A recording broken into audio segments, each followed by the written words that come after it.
curry chicken on the menu today. So there we have a 3-pound chicken, de-skinned, washed, and we put it into finger-sized portions.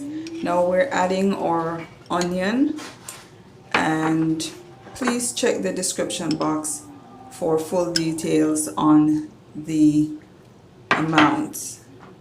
Adding the spring onions there and some garlic.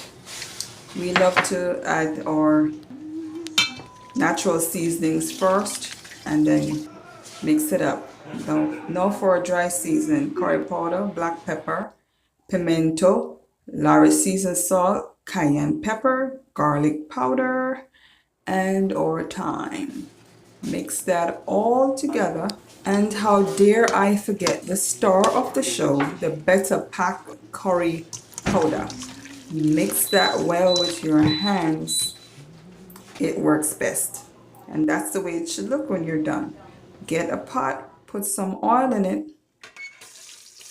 Forgot to tell you about the Irish. You're gonna peel and dice and wash an Irish and put it in. Let it cook up a little bit.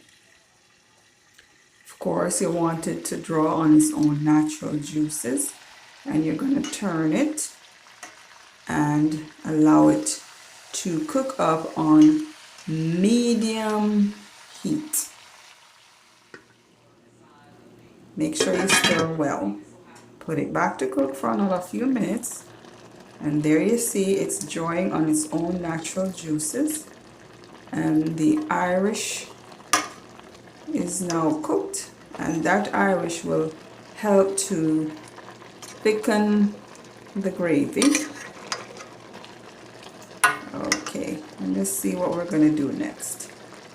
We have rinsed out the pan that we seasoned the chicken in, and we're adding a little bit of water, not a lot. Put it back to boil and let it boil for about 15 to 20 minutes more, and it's done.